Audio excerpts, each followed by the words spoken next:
Assalamualaikum warahmatullahi wabarakatuh. Perkenalkan, nama saya Fikri Maulana LD dari Prodi D3 Teknik Pertambangan Fakultas Teknik Universitas Negeri Padang dengan nomor NIM 22080040. Kali ini saya akan membahas mengenai menentukan garis lurus yang terhalang bangunan pada mata kuliah survei dan pemetaan. Pada materi kali ini tujuannya yaitu mahasiswa terampil dalam menempatkan titik-titik pada garis lurus di lapangan yang ada halangan ujung ke ujungnya. Yang kedua, mahasiswa terampil dalam menentukan titik-titik pada garis lurus di lapangan yang ada halangan di tengahnya. Pada praktikum kali ini alat yang digunakan yang pertama adalah yalon, yang kedua pita ukur, yang ketiga kompas, yang keempat pen ukur, yang kelima alat keselamatan seperti rompi dan lainnya. Dasar teori yang saya gunakan pada kali ini yaitu bila di antara ujung titik P dan Q didapat suatu bangunan yang berupa rumah atau tanam-tanaman, sehingga suatu titik tidak terlihat oleh titik ujung lainnya. Pembuatan garis lurus PQ dengan menentukan titik-titik di antara P dan Q dapat dilakukan dengan beberapa cara lainnya.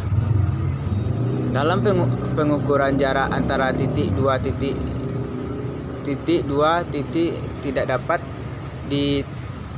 tidak bisa terlihat dan tidak bisa diukur secara langsung karena terhalang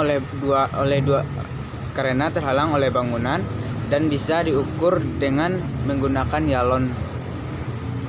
Memasang yalon di antara dua titik ini kesulitannya adalah apabila mengukur yalon suatu dengan yang lainnya dengan tidak menggunakan yalon bantu, maka kesalahan akan mudah terjadi karena jarak terlalu jauh apabila tidak menggunakan yalon bantu.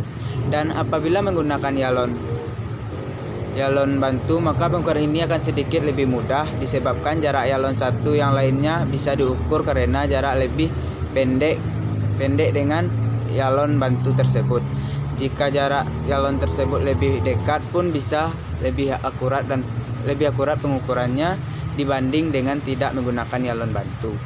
Rumus yang digunakan pada praktikum kali ini yaitu rumus Pitagoras yang untuk membuat siku-siku, yaitu QR kuadrat sama dengan SR kuadrat ditambah QS kuadrat.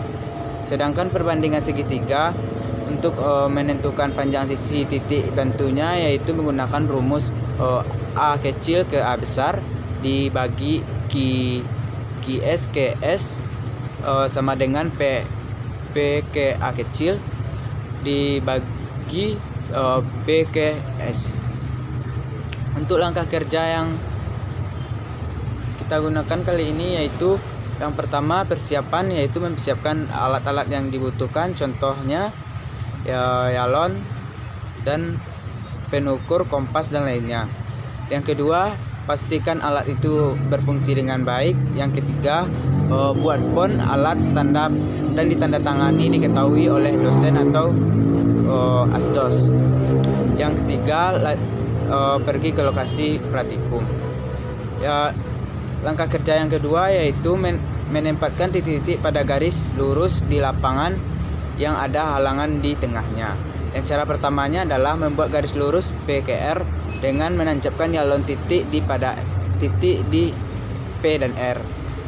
Yang kedua adalah tancapkan yalon titik S dan buat QS tegak lurus terhadap PR sehingga diperoleh segitiga siku-sikunya PQS.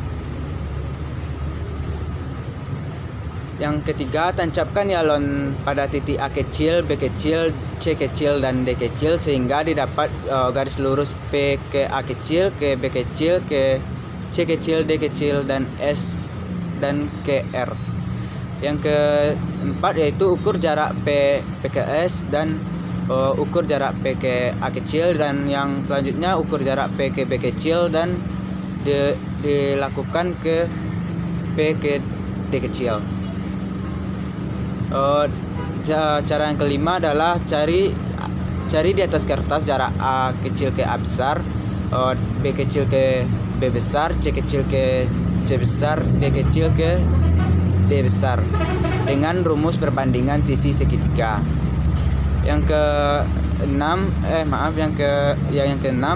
setelah jarak A besar dan A kecil, B kecil dan B besar diperoleh, maka buatlah masing-masing garis tadi tegak lurus terhadap garis PQS sesuai dengan jarak masing-masing dan tancapkan yalon untuk menempatkan titik A, B, dan C dan D.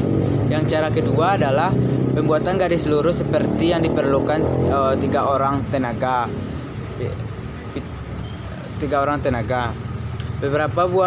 Memerlukan beberapa buah yalon, pita ukur, penukur. Dan caranya yang pertama adalah pasang yalon tegak lurus di titik P dan Q. Yang kedua, buat garis bantu AB sedemikian rupa seperti membuat garis lurus tanpa halangan yang sama panjang dengan garis PQ atau AB sama dengan PQ.